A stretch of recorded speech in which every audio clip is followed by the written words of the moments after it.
அல்லாஹ் என்றால் யார்?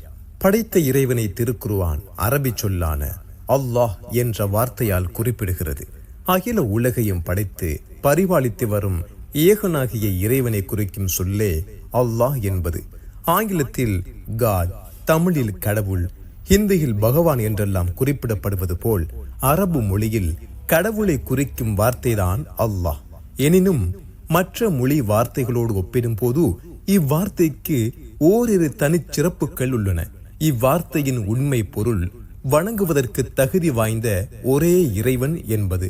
இவ்வார்த்தைக்கு ஆண்பால் பெண்பாலும் கிடையாது, பன்மையும் கிடையாது.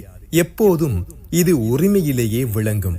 உதாரணமாக ஆங்கில வார்த்தை காட், காட்ஸ், இறைவன், இறைவி அல்லது கடவுள், கடவுளர்கள் என்றும் பகவான், பகவதி என்றும் பன்மைக்கும் பாலுக்கும் ஏற்றவாறு மாறுவது போல் அல்லாஹ் என்ற வார்த்தை ஒருபோதும் சிதைவதில்லை. இப்படிப்பட்ட சிறப்புகளின் காரணத்தால் உலகெங்கும் முஸ்லிம்கள் இறைவனை அல்லாஹ் என்ற வார்த்தை கொண்டு அழைக்கின்றனர். மாறாக அல்லாஹ் என்றால் அரபு நாட்டு கடவுள் என்றோ முஸ்லிம்களின் குலதெய்வம் என்றோ நினைத்து விடாதீர்கள். அந்த இறைவனை பற்றி மனித மனங்களில் எழக்கூடிய சந்தேகங்களுக்கெல்லாம் திருக்குர்ஆன் பதிலளிக்கிறது. இறைவன் ஒருவனை தவிர வேறில்லை, இறைவன் ஒருவன் மட்டுமே என்பது பற்றி நமது பகுத்தறிவு என்ன சொல்கிறது? ஒரு பள்ளிக்கூடத்திற்கு 2 முதல்வர்கள் அல்லது ஒரு பேருந்துக்கு 2 அல்லது 2க்கு மேற்பட்ட ஓட்டுநர்கள் இருந்தால் அது எவ்வாறு பெரும் குழப்பம், கலகம் அல்லது விபத்தில் கொண்டு சேர்க்குமோ அதுபோல இவ்வுலகம் ஒன்றுக்கு மேற்பட்ட கடவுள்கள் இருந்தால் என்றோ அழிந்து போயிருக்கும் என்பதை நமது சாமானிய அறிவு கூட நமக்கு சொல்கிறது. திருக்குர்ஆனும் இவ்வாறு கூறுகிறது. வானம் பூமியாகிய இவற்றில் அல்லாஹுவையன்றி வேறு தெய்வங்கள் இருந்திருந்தால் நிச்சயமாக இவை இரண்டும் அழிந்தே போயிருக்கும். திருக்குர்ஆன் அத்தியாயம் 21 வசனங்கள் 22. இறைவன் ஒருவனே என்பது பற்றியும் அவனது தன்மைகள் பற்றியும் திருக்குர்ஆன் பேசுகிறது. நபியே, நீர் கூறுவீராக, அல்லாஹ் அவன் ஒருவனே, அவன் தேவைகள் ஏதும் இல்லாதவன், அவன் எவரையும் பெற்றெடுக்கவில்லை, அவனையும் யாரும் பெற்றெடுக்கவில்லை, அன்றியும் அவனை போல் எவரும் எதுவும் இல்லை. திருக்குர்ஆன் அத்தியாயம் 112 வசனங்கள் 1 தொடக்கம் 4 வரை. அவனே அல்லாஹ், வணக்கத்திற்குரியவன், அவனை தவிர வேறு நாயன் இல்லை.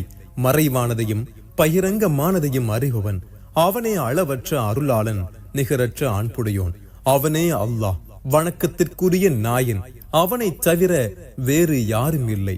அவனே பேரரசன், மிக பரிசுத்தமானவன், சாந்தி அளிப்பவன், தஞ்சம் அளிப்பவன், பாதுகாப்பவன், யாவரையும் மிகைப்பவன், அடக்கி ஆள்பவன், பெருமை குறித்தானவன், அவர்கள் இணை வைப்பவற்றையெல்லாம் விட்டு அல்லாஹ் மிக தூய்மையானவன். திருக்குர்ஆன் அத்தியாயம் 59 வசனங்கள் 23. அவன்தான் அல்லாஹ், படைப்பவன், ஒழுங்கு படித்து உண்டாக்குபவன், உருவம் அளிப்பவன். அவனுக்கு அழகிய திருநாமங்கள் இருக்கின்றன. வானங்களிலும் பூமியிலும் உள்ளவை யாவும் அவனையே தஸ்பீஹ் செய்து துதி செய்கின்றன. அவனே யாவரையும் மிகைத்தவன், ஞானம் மிக்கவன். வணக்கத்துக்கு உரியவன் யார்? மனிதர்களே, நீங்கள் உங்களையும் உங்களுக்கு முன்னிருந்தோரையும் படைத்த உங்கள் இறைவனையே வணங்குங்கள்.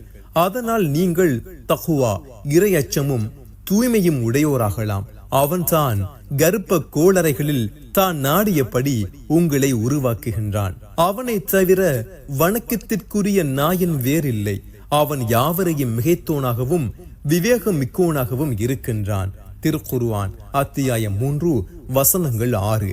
இவ்வாறு அனைத்து மனித குலத்துக்கும் பொதுவானவனும் சர்வ வல்லமை கொண்டவனுமாகிய ஏக இறைவனை மட்டுமே வணங்க வேண்டும் என்று திருக்குர்ஆன் வலியுறுத்துகிறது.